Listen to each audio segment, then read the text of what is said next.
Yung tactic ang gagawin nila na hindi masisisi si Sara, yung mga Sara Army na yan, yung mga retired generals na yan, yung mga nagplano ng destabilization laban kay PBBM.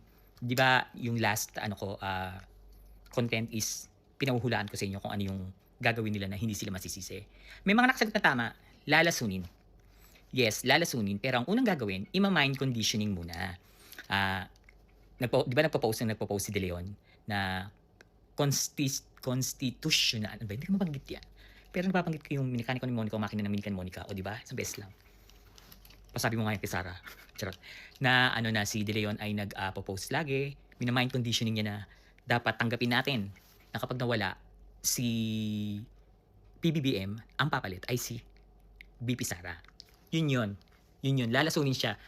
Tuloy pa rin ang assassination. Meron pa rin sniper. Meron pa rin. Pero pinaka-safe na gawin, yun talaga, kasi magagalit yung mga tao eh. Kapag ganun yung ginawa nila, yung babarilin, yung parang Ninoy, magagalit, mag-aaklas sa mga tao. Lalong hindi makakaupo si Sara. Kaya ang gagawin nila, lalasunin. Kaya sa palasyo, pero nagsabi na rin ako na huwag basta-basta kakain ng presidente as much as possible.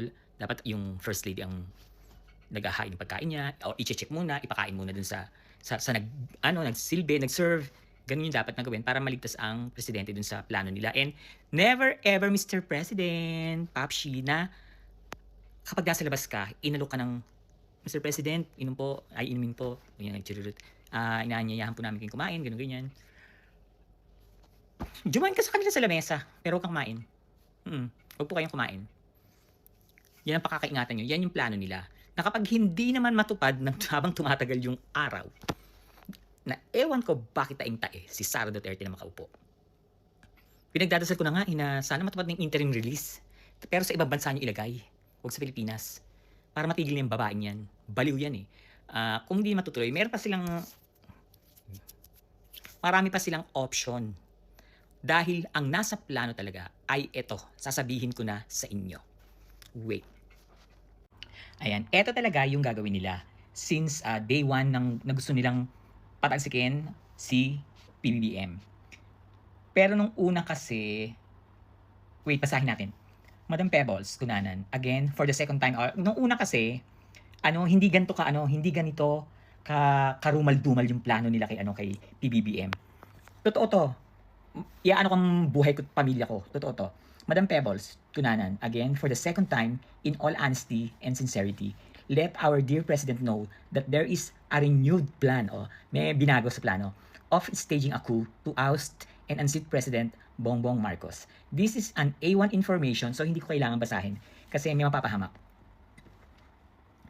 The plan is fueled with so much anger and vindication, not only for President BBM, but for the first family.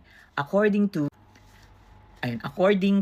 Congressman Pulong's aide de camp, kita nyo, hindi ko may mabasa kung gawa-gawa ko yan. Tama ba yung sabi ko? Aide de camp, Pulong will now use their hidden gold bullions and billions they amass ba yung tawag dyan? Ba yan? English na naman, guys. From their years of looting in order to unseat PBBM with their new battle cry, let Sara lead. Binanggit ko sa inyo yan, na dapat talaga ang tema na ng mga rallies nila is let Sara lead. Pero dahil nga sa binuking ko yan, hindi nila ginamit at yun ang pinagtakhan nila, bakit pero rin alam yan. This is an all-out funded, ano ba yung natakpan? Sorry.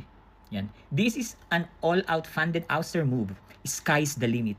Inclusive of manpower for civil disturbances, military components, tong militias including retired AFP and PNP, personnel, the reservists, the CAFGUs, allied politicians, yung CAFGUs? And Malacanang insiders, kita nyo, marami talagang ahas pa sa loob ng Malacanang. This will start anytime next week and will last until PBBM left Malacanang Palace or got killed. Hindi nila yan titigilan hanggat hindi mapagod or ma-stress ang presidente or mapatay. Kasi ang aim nila dyan, kung hindi man mapatay, papagurin nila yung parang stressin na nila na sumuko si BBM. Kaya pinopost ko lagi na huwag kang susuko, lumaban ka. Nandito lang kami, lumaban ka, maniwala ka sa akin, lumaban ka, mahal na presidente. Papagurin, marami silang ilalabas na issue. Alam nyo yan, na hindi nawawala sa profile pic ko yung note na hindi sila titigil, protect the president. Gusto ko lumaban ng presidente. Ayoko sa mga demonyong yan. Tuloy na natin. There are only few of us know this, and I want you to disseminate this information to discourage people who wants themselves to get involved in this plot. Secrecy is their might. Surprise might get the government flat-footed.